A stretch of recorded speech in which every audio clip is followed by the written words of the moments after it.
My girlfriend faked recovery from illness to visit my sister's medically fragile baby, then removed her mask and deliberately coughed on the child to prove germ paranoia was ridiculous. When I found out she had planned this prank in advance, I dumped her. I need advice on whether I'm overreacting to what happened last weekend. My girlfriend Jessica, 28F, and I, 26M, have been together for 2 years. She has this thing where she likes to pull pranks on people. I always thought they were harmless until recently. Let me give you some background on Jessica's pranks. Last month, she put hot sauce in my toothpaste because she thought it would be funny to see me jump around. The month before that, she hid plastic wrap over the toilet seat when my dad came to visit. She always laughs and says people need to lighten up when they get upset. I started noticing that her pranks always seemed to target moments when people were vulnerable or relaxed. The situation involves my sister Kate, 32F, and her daughter Claudia, 18 months old. Claudia was born with a heart condition that required surgery when she was 6 months old. Her immune system is still developing, and Kate has to be extremely careful about exposing her to germs. Even a simple cold could send Claudia to the hospital. Kate lives about 3 hours away, so we don't visit often. When we do go, Kate has basic rules about washing hands, not visiting if you're sick, and keeping the house clean. Jessica has always complained about these rules, saying Kate is being dramatic and overprotective. 2 weeks ago, Jessica started feeling sick with what looked like a flu. She had a cough, body aches, and was running a low fever. I told her we should cancel our planned visit to Kate's house that weekend, but Jessica insisted she was getting better and didn't want to disappoint anyone. The day before we were supposed to leave, Jessica seemed much better. Her fever was gone, and she said the cough was just lingering. She promised she would wear a mask around Claudia and keep her distance. I believed her because I wanted to see my niece. When we arrived at Kate's house on Saturday morning, Jessica immediately walked toward Claudia's playpen in the living room. Kate stepped in front of her and reminded her about wearing a mask and keeping distance. Jessica nodded and put on a mask. What happened next changed everything. Jessica picked up Claudia without asking Kate first. Kate told her to put Claudia down because she was still coughing occasionally. Jessica got this look on her face that I had seen before during her worst pranks. She pulled off her mask, held Claudia close to her face, and coughed directly on her. Then she started laughing and said it was just a prank to prove that everyone was being too paranoid about germs. She said she had been faking being sick the whole time to see how Kate would react. Kate grabbed Claudia from Jessica's arms and told us both to leave immediately. She was shaking and kept checking Claudia's breathing. I tried to apologize and explain that I had no idea Jessica was planning this, but Kate wouldn't listen. She said we needed to get out of her house before she called the police. The drive home took 4 hours because Jessica kept insisting that everyone was overreacting. She said babies get exposed to germs all the time and that Kate was creating a sterile bubble that would actually hurt Claudia's development. I didn't say much because I was trying to process what had just happened. On Sunday evening, Kate called me crying. Claudia had developed a cough and her breathing was becoming labored.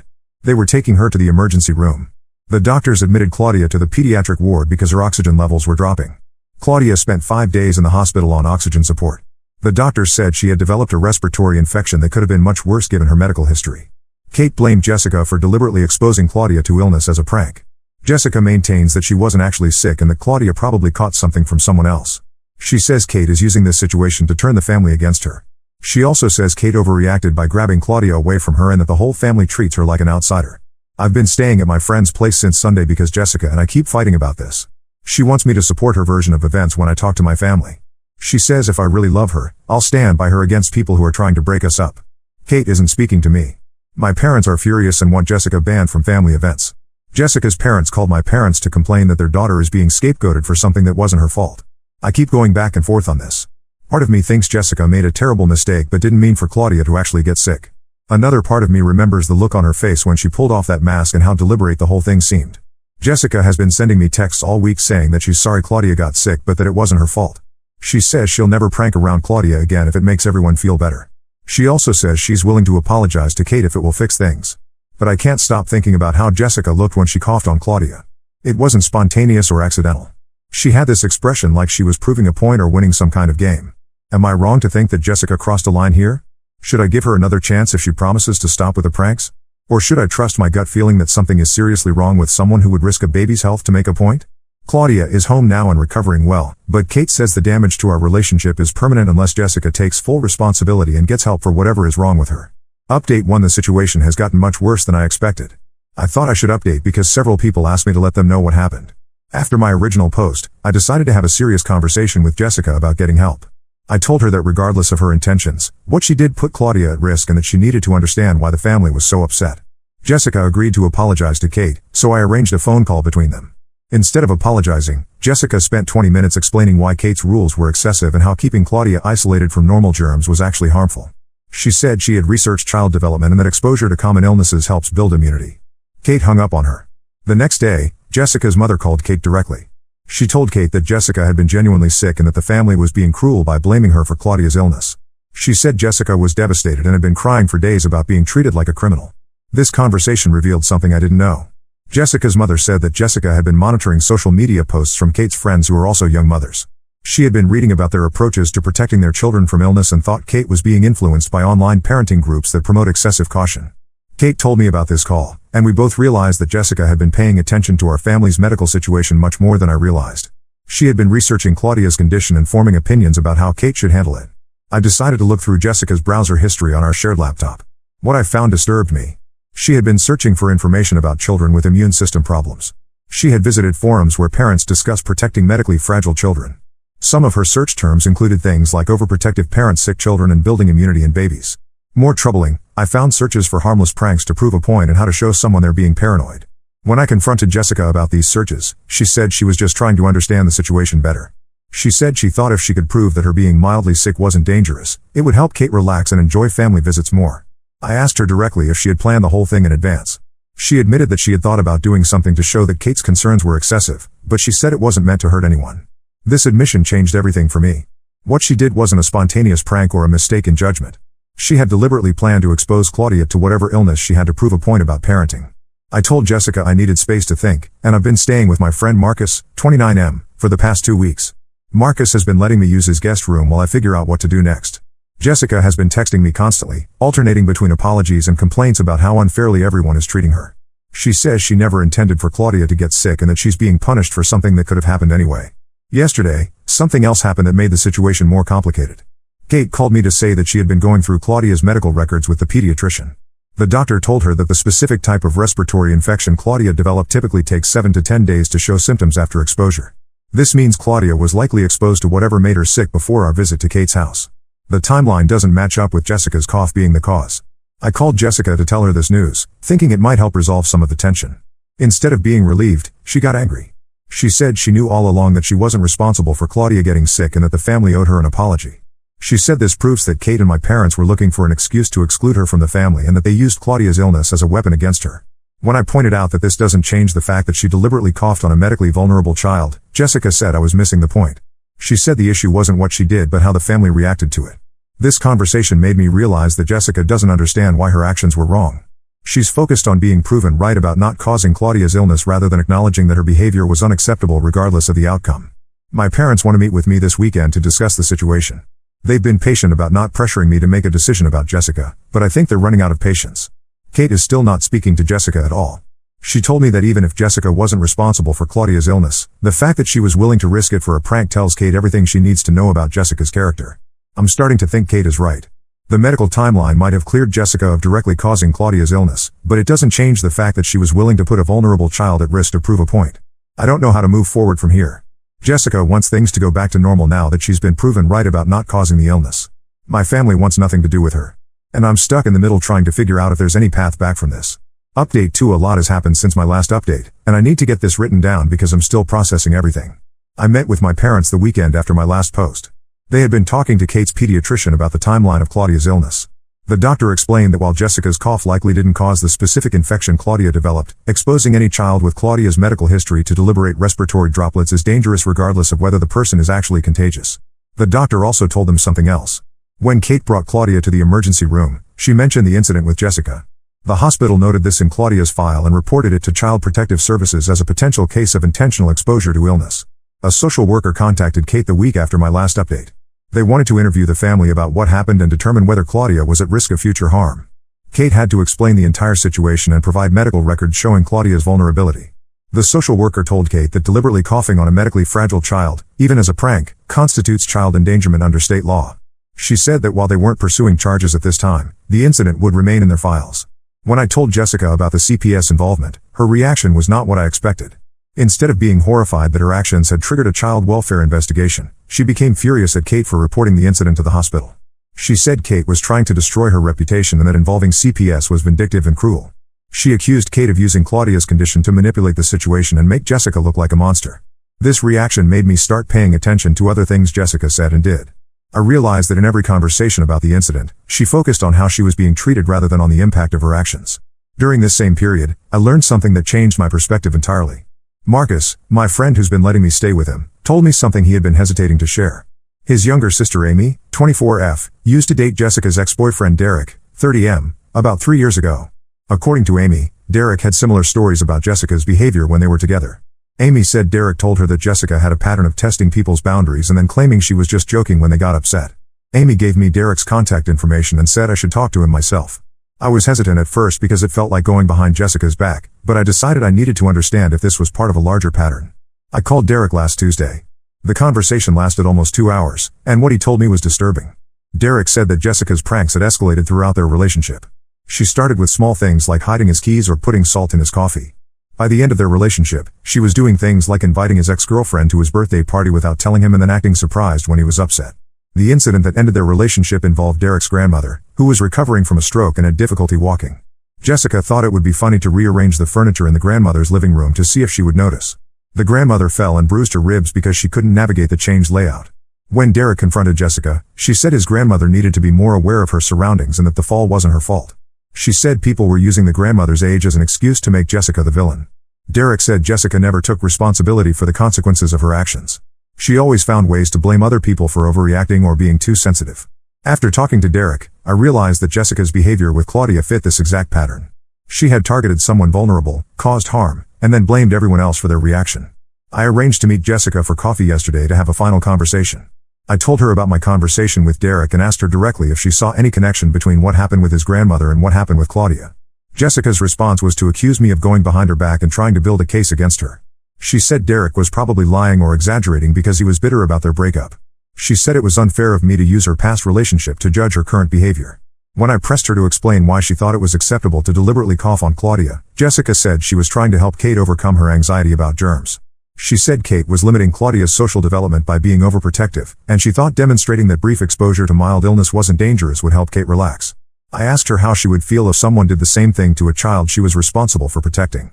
Jessica said the situations weren't comparable because Claudia isn't her child and she doesn't have the same emotional attachment that makes Kate irrational.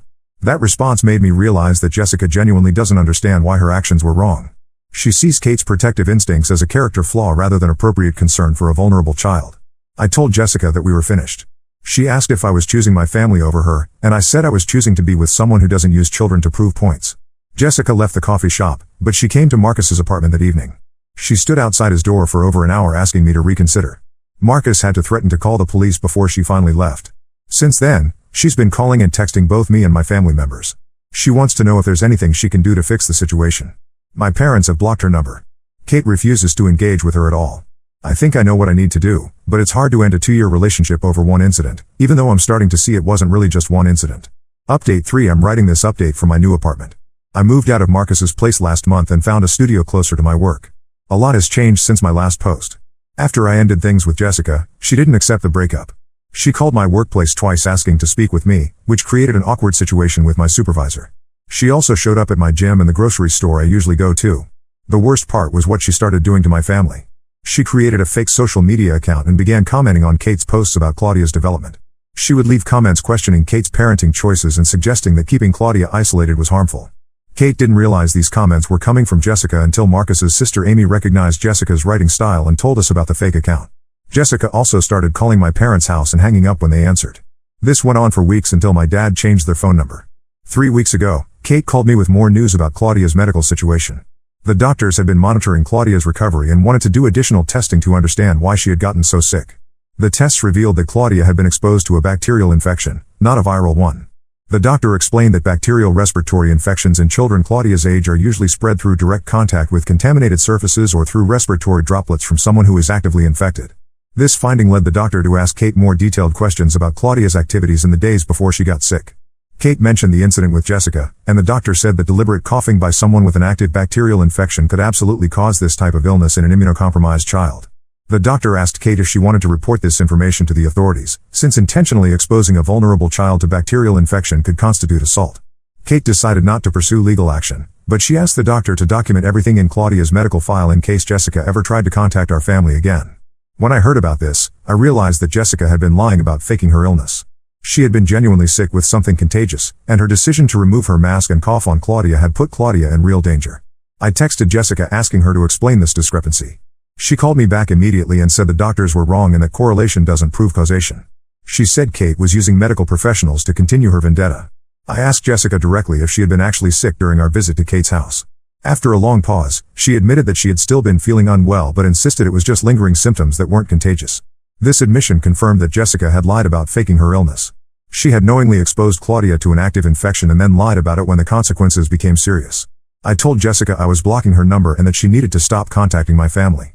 She said I was abandoning her when she needed support and that she had never meant for Claudia to get seriously ill. Jessica sent me one final text before I blocked her. She said that someday I would realize that my family had manipulated me into choosing them over her and that she hoped I would regret losing someone who really loved me. I changed my phone number the next day. Claudia is doing well now. Her doctors say she has recovered completely from the infection and that her immune system is developing normally. Kate and I have been talking regularly again, though she says she'll never be able to trust my judgment about partners the same way. My parents have been supportive but haven't asked many questions about Jessica or why the relationship ended. I think they're relieved that it's over and don't want to risk saying anything that might make me reconsider. I've been thinking about Derek's story and wondering how many other people Jessica has hurt with her pranks. I hope she gets help, but I'm glad she's not my responsibility anymore. The most important thing is that Claudia is healthy and safe. Kate invited me to Claudia's second birthday party next month, which feels like a step toward rebuilding the trust I lost when I brought Jessica into their lives. I don't regret ending the relationship, but I do regret not recognizing the warning signs earlier. I should have paid attention to the pattern of Jessica's pranks and what they revealed about how she treats people who can't defend themselves. Final update: I'm posting this final update because some people have been messaging me asking for closure on the situation. I also want to share what I learned about Jessica's history because it might help someone else recognize similar warning signs. 2 months ago, I got a call from Derek, Jessica's ex-boyfriend. He said a mutual friend had told him about what happened with Claudia and that he had some information I should know. Derek had been in contact with 2 other men who had dated Jessica before him. All 3 relationships followed the same pattern. Jessica's pranks started small and gradually became more targeted and harmful. In each case, she focused on people or things her boyfriends cared deeply about. With Derek, she had targeted his grandmother. With the boyfriend before Derek, she had repeatedly pranked his elderly dog, including hiding the dog's medication and replacing his food with different brands. With the first boyfriend, she had pranked his younger brother who had autism by rearranging his room and hiding his comfort items. Derek said all 3 men had tried to address Jessica's behavior, but she always convinced them that the targets of her pranks were overreacting and that her boyfriends were choosing other people over her. Each relationship ended when Jessica crossed a line involving someone vulnerable, and each time she claimed she was being unfairly blamed for accidents or misunderstandings. Derek also told me something that explained Jessica's reaction to the CPS investigation.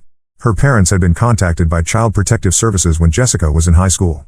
She had been babysitting her cousin and had locked him in a closet as punishment for not listening to her. The cousin was found hours later by his parents and was severely dehydrated. Jessica's parents had convinced CPS that it was a misunderstanding and that Jessica was just an inexperienced babysitter who made a poor decision. But Derek said Jessica had always been resentful about that investigation and saw it as proof that adults would turn minor incidents into major crises to avoid taking responsibility for their own overreactions. This background helped me understand why Jessica had been so focused on proving that Kate was overreacting rather than acknowledging the danger she had created. After learning this information, I decided to contact Kate and tell her everything Derek had shared. Kate wasn't surprised. She said she had always felt uncomfortable around Jessica but hadn't been able to identify why until the incident with Claudia. Kate also told me that she had talked to other mothers in her support group about what happened. Several of them had similar stories about relatives or friends who didn't respect boundaries around their medically fragile children. One mother said her brother's girlfriend had deliberately brought her sick child to a family gathering after being asked not to come if anyone was ill. Another mother said her sister had insisted on kissing her premature baby despite having a cold sore, claiming that family bonding was more important than avoiding minor risks. Kate said these conversations had helped her realize that some people view protective measures for vulnerable children as personal challenges rather than necessary precautions. Claudia is now 2.5 years old and thriving. Her immune system has strengthened significantly, and Kate feels more comfortable with normal social activities.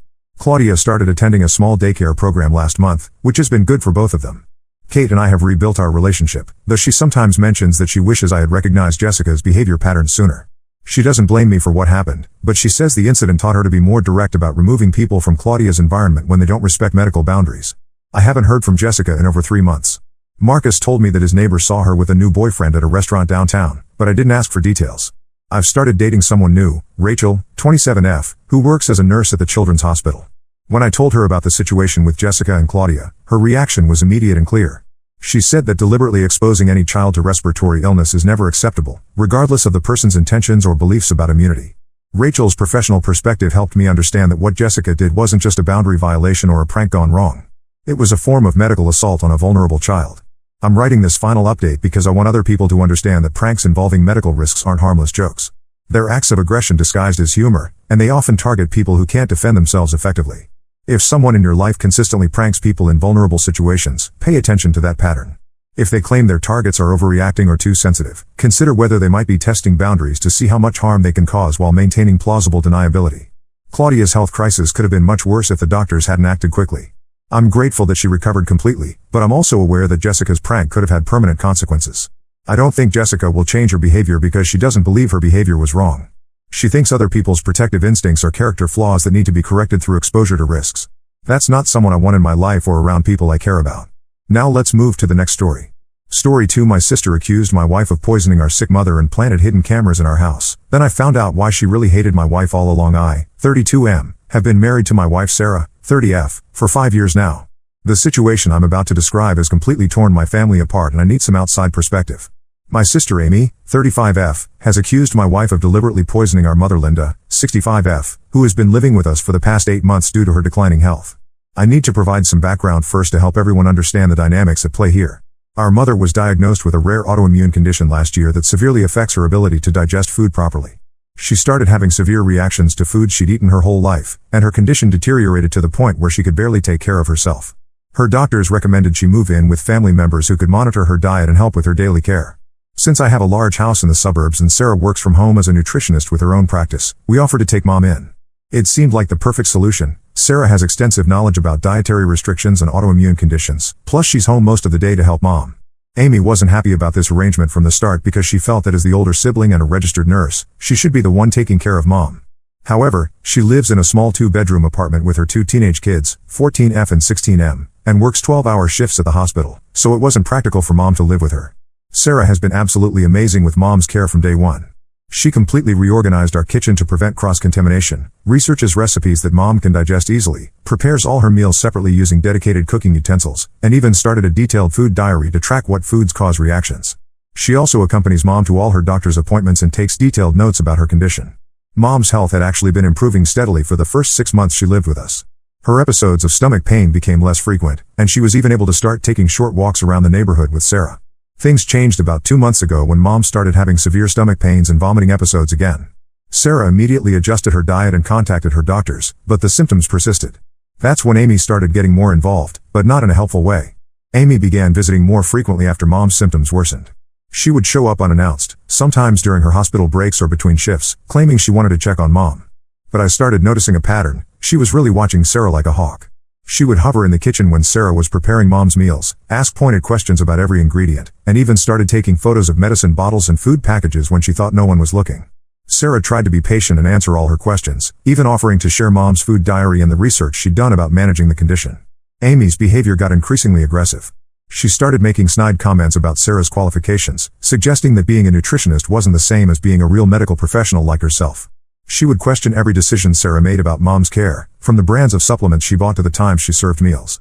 When Sarah suggested trying a new type of protein shake recommended by Mom's doctor, Amy spent hours researching the brand online trying to find negative reviews. Last week, everything came to a head. Mom had a particularly bad episode and had to be rushed to the hospital.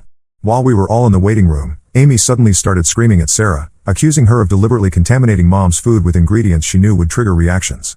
According to Amy's theory, Sarah was feeling burdened by Mom's care, despite never showing any signs of this, and was slowly poisoning her to force her into a nursing home where she wouldn't be our problem anymore. When I asked Amy what evidence she had for these outrageous accusations, she claimed that as a nurse, she had noticed patterns in Mom's symptoms that suggested deliberate food contamination.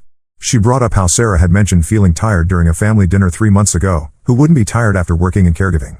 She also referenced an incident where Sarah had forgotten to buy Mom's special bread during a grocery run, twisting it into proof that Sarah was negligent. The final straw for Amy was apparently finding an open package of wheat flour in our kitchen. Mom is severely gluten intolerant, which she claimed was proof that Sarah was secretly adding it to Mom's food. The truth is, I had bought that flour because I wanted to try baking bread during my time off after watching some cooking shows. Sarah had specifically told me to keep it in a separate cabinet away from Mom's ingredients and had even labeled the cabinet as contains gluten to prevent any mix-ups. When I defended Sarah, pointing out how she's done nothing but help Mom, Amy turned on me too. She accused me of being manipulated and blind to what was happening under my own roof. Then she dropped what she thought was her biggest piece of evidence. She claimed she had been collecting samples of Mom's food for the past month and had them tested at her hospital's lab. According to her, these tests showed traces of substances Mom was allergic to. When I demanded to see these test results, she got defensive and said she couldn't show them because she had technically done the testing unofficially. Mom was obviously distraught hearing all this. Sarah was in tears, not just from the accusations but from hearing how Amy had apparently been suspicious of her for months while pretending to be civil. I lost my temper and told Amy to leave the hospital. I told her she was no longer welcome in our house unless she apologized to Sarah and admitted she was wrong. She refused and instead threatened to report Sarah to Adult Protective Services. Looking back, there have been signs of Amy's hostility towards Sarah from the beginning of our relationship. When we first started dating 6 years ago, Amy was convinced Sarah was a gold digger because she came from a wealthy family but chose to work as a nutritionist instead of joining her family's business. She would make comments about Sarah playing and having a career while secretly planning to inherit her family's money. Even after Sarah proved herself by signing a prenup that Amy didn't know about and building her own successful practice from scratch, Amy remained cold towards her. There's also the fact that Amy never approved of anyone I dated, claiming they weren't good enough for her little brother. Before Sarah, I dated someone Amy initially liked, but as soon as things got serious, Amy found reasons to criticize her too. She's always been overprotective, but this situation with Sarah has taken it to a whole new level. I decided to cut contact with Amy until she comes to her senses. Our other family members are divided. Our cousins think I'm being too harsh and should at least hear Amy out since she has medical training and might have noticed something we missed. But our aunts and uncles agree that her accusations are ridiculous and harmful, especially since she can't provide any actual evidence. Mom is still in the hospital, and her doctors are running tests to figure out what caused the recent decline in her condition. Sarah visits her every day, despite Amy trying to convince the hospital staff not to let her in. Ida for choosing to believe my wife and cutting off my sister? Should I be taking these accusations more seriously given Amy's medical background? The whole situation feels surreal, and I can't believe my own sister would do this to our family. Update 1 first, I want to thank everyone who commented on my original post. The support and advice really helped me stay grounded during what has turned out to be the most chaotic 2 weeks of my life. There have been some major developments that I need to share. After 5 days in the hospital, Mom's test results finally came back. The doctors discovered the real reason for her declining health. She had developed new allergies to nightshade vegetables, tomatoes, peppers, eggplants, that were previously safe for her to eat. This sometimes happens with her type of autoimmune condition, where the body can suddenly start reacting to foods that were fine before. The doctors adjusted her diet plan, removing these vegetables completely, and she's already showing significant signs of improvement. When Amy found out about this, instead of apologizing for accusing Sarah, she doubled down. She claimed that Sarah, being a nutritionist, must have known about these new allergies developing but kept feeding Mom those vegetables anyway. She even went as far as to say that Sarah probably noticed Mom's initial mild reactions but continued serving these foods to make her condition worse. This made absolutely no sense because Sarah was the one who first suggested to Mom's doctors that her symptoms seemed similar to her previous food reactions and requested the allergy tests. But here's where things get really interesting, and this is what finally exposed everything. Last Friday, I ran into Monica, one of Amy's coworkers who has been a family friend for years, at the grocery store. She asked how Mom was doing and mentioned how worried she was about Amy's recent behavior at work. When I asked what she meant, Monica revealed something shocking. Amy had never actually had Mom's food tested at the hospital lab. Monica explained that such unofficial testing would be impossible due to strict protocols about lab use and sample testing. Not only that, but Amy doesn't even have access to that department. As a nurse in the cardiac unit, she would have no way to run food contamination tests. When Monica heard through hospital gossip that Amy was claiming to have done these tests, she was concerned but didn't know how to bring it up. I decided to confront Amy about this lie immediately.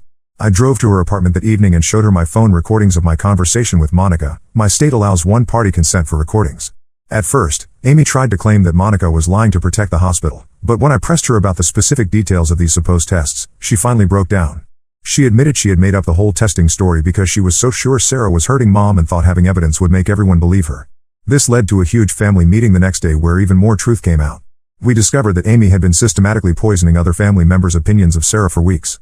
She had created a private group chat called Protecting Mom where she had been sharing her concerns about Sarah's care of Mom, carefully excluding me and anyone who might defend my wife. She had been sending updates about Mom's condition that exaggerated her symptoms and implied Sarah's involvement. The most disturbing discovery came when our cousin Jenny pulled me aside after the family meeting.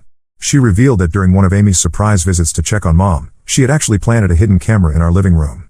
Jenny only knew about this because Amy had tried to get her husband, who works in security, to help her set up additional cameras. He had refused and told Jenny about it, but Jenny had been too uncomfortable to tell me until now. When confronted about the hidden camera, Amy tried to justify it by claiming she did it to protect Mom. But when we demanded to see the footage, she admitted she hadn't found anything suspicious, just hours of Sarah patiently helping Mom with her meals, medications, and daily activities. The camera has since been removed and turned over to our lawyer, as this type of surveillance is illegal in our state without consent. Sarah is understandably devastated by all of this. She's been having anxiety attacks, especially after we discovered that Amy's campaign against her had spread beyond our family. Amy had been approaching Sarah's clients at the hospital. Many of her nutrition clients are referred by doctors there, and implying that Sarah was untrustworthy. She never made direct accusations, but she would say things like, "I wouldn't trust my family member with her," or "You might want to get a second opinion." As a result, Sarah is considering taking a break from her practice. Several clients have already canceled their consultations, and a doctor who regularly referred patients to her has stopped doing so. She's worried her professional reputation has been permanently damaged by Amy's rumors. I've consulted a lawyer about possible legal action against Amy for defamation and illegal surveillance. The lawyer believes we have a strong case, especially with the hidden camera evidence and the documented lies about the hospital tests. Most family members are now firmly on our side after learning about Amy's deception, but some still think we should work things out because we're family. They keep saying things like she was just worried about Mom or her heart was in the right place. Mom is especially torn about the whole situation. While she knows Sarah is innocent and has been nothing but helpful, she hates seeing her children at odds with each other. She's been crying a lot and blaming herself, wondering if she should have just moved into a nursing home instead of living with us. Sarah and I keep reassuring her that none of this is her fault, but it's hard seeing her so distressed. I'm planning to move forward with a legal action regardless of what anyone thinks. Amy's lies and actions have nearly destroyed my wife's professional reputation and have caused serious emotional distress to our entire family. I'll post another update when there are more developments. Update 2: The situation has taken several unexpected turns that I need to share. While going through old family photos with Mom during her recovery, we stumbled upon something that has completely changed our understanding of Amy's behavior. In an old photo album from 15 years ago, we found a stack of letters and engagement party invitations that revealed a shocking connection. Amy had actually been engaged to James, Sarah's cousin. Mom confirmed the story.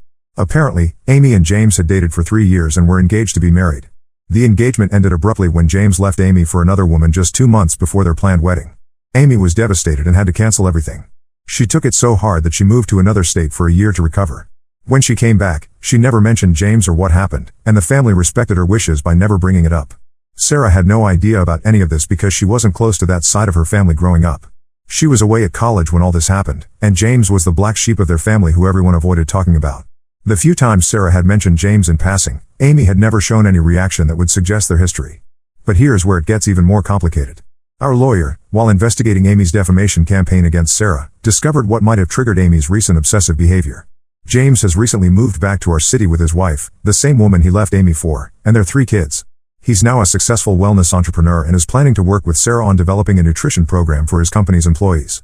After some digging, we found out that Amy had learned about this business connection about a week before she started intensifying her accusations against Sarah. She had seen a promotional email from Sarah's nutrition practice announcing the upcoming collaboration. The project would have been a huge opportunity for Sarah's career, but now it's on hold because of all this drama. The timing explains why Amy suddenly escalated from general hostility to active sabotage. Finding out that Sarah would be working closely with James must have triggered all her unresolved feelings about the failed engagement. Instead of dealing with those feelings, she projected all her anger and resentment onto Sarah. We tried to organize a family therapy session to work through this mess. Our Aunt Susan, who's a counselor, offered to mediate. But instead of attending, Amy sent a lengthy email to the entire family. In it, she accused me of betraying her by choosing my rich wife's family over my own blood relatives. She went on a rant about how the wealthy always protect each other, completely ignoring that she was the one who had fabricated evidence and illegally recorded people in our home. The most concerning part of her email was how she tried to rewrite history, claiming she had always known Sarah was just like James and had been trying to protect our family from more heartbreak. She even suggested that Sarah and James might be planning something behind my back, which is absolutely ridiculous since Sarah barely knows him. The hidden camera incident has had serious professional consequences for Amy. When her hospital found out she had secretly recorded people in a private residence, they launched a formal investigation. They're concerned about potential violations of patient privacy protocols. Apparently, Amy had accessed Mom's medical records at the hospital multiple times without authorization, even though she wasn't involved in Mom's care. She's been suspended pending the investigation's outcome. Some family members who were initially sympathetic to Amy have changed their minds after learning about her history with James. They now see her accusations against Sarah as part of a larger pattern of unresolved issues and misplaced revenge. However, Amy's kids are caught in the middle of all this. Her daughter told me that Amy has been obsessively watching old videos from when she was with James and crying about how her life could have been different. I feel some guilt about not remembering the James situation sooner, but I was only a teenager when it happened and Amy had been so insistent on everyone forgetting about it. Sarah feels awful too, even though none of this is her fault. She offered to withdraw from the project with James to keep the peace, but I told her she shouldn't have to sacrifice professional opportunities because of Amy's issues. Mom is doing much better health-wise, but this revelation about Amy and James has her questioning everything. She keeps asking if she should have forced Amy to get counseling after the broken engagement instead of letting her pretend it never happened. I'll update again once the hospital investigation is complete. For now, we're maintaining no contact with Amy and focusing on helping Sarah rebuild her professional reputation. Update 3: The situation has finally reached its conclusion, though in a way none of us expected. The hospital completed their investigation of Amy last week, and the results were damning. They discovered that beyond accessing Mom's records without authorization, she had been using her position to look up medical information about Sarah's clients. This was a major HIPAA violation. The hospital terminated her employment immediately and reported her to the state nursing board. This triggered what I can only describe as a complete meltdown. Amy showed up at our house at 3 a.m. on a Tuesday, clearly drunk, demanding to speak to Mom. When we refused to let her in, she started screaming in our driveway about how everything was Sarah's fault. She claimed Sarah had orchestrated her firing by telling lies to the hospital administration, even though Sarah had nothing to do with the investigation. The noise woke up our neighbors, and one of them called the police. Before they arrived, Amy started throwing rocks at our windows and threatening to expose us on social media. We got the whole incident on our security cameras. She only left when she heard police sirens approaching. True to her threat, Amy spent the next day creating multiple social media posts accusing Sarah of elder abuse, professional fraud, and having an affair with James. She even posted edited screenshots of text messages to make it look like Sarah was admitting to wrongdoing. Our lawyer immediately sent her a cease and desist letter, warning her about defamation charges. She deleted the posts, but by then, screenshots had already circulated in our local community. But that wasn't the end of it. We discovered she had been sending anonymous emails to Sarah's clients and professional contacts. These emails included wild accusations about Sarah's qualifications and character, alongside the same edited screenshots from social media. Some of these emails even contained thinly veiled threats about making sure the truth comes out. This was the final straw. We've filed for a restraining order and are proceeding with legal action for defamation, harassment, and emotional distress. The evidence is overwhelming. We have the security footage, the social media posts, the anonymous emails traced to her IP address, and testimony from her former hospital colleagues about her obsessive behavior. Mom made the difficult decision to move into a senior living community nearby. Despite our assurances that she's welcome to stay, she feels this is the best way to maintain her independence and keep peace in the family. She's actually doing well there. They have staff trained in managing dietary restrictions, and she's made friends with other residents. The fallout within the family has been severe. Most relatives have cut contact with Amy, especially after seeing the security footage of her drunken rampage. Her ex-husband filed for full custody of their kids after the incident at our house, and the judge granted it. Her kids are now living with him full-time and are in therapy to deal with everything that's happened. Amy has moved to another state to live with a distant cousin. Last we heard, she's trying to get her nursing license transferred, though that might be difficult given the pending investigation by the nursing board. She sent one final email before leaving, not to apologize, but to blame everyone else for ruining her life. Sarah's business is slowly recovering. The incident actually led to some positive changes. She's expanded into virtual consultations and is working with a larger medical practice now, which has helped rebuild her client base. The project with James's company is moving forward, and he's been surprisingly understanding about the whole situation. Looking back, I realized that cutting toxic people out of your life is sometimes the only solution, even if they're family. Amy's issues with James clearly ran deeper than any of us realized, but that doesn't excuse her attempts to destroy Sarah's life and reputation. Sometimes the hardest decisions are the right ones, and I don't regret choosing to protect my wife and our life together.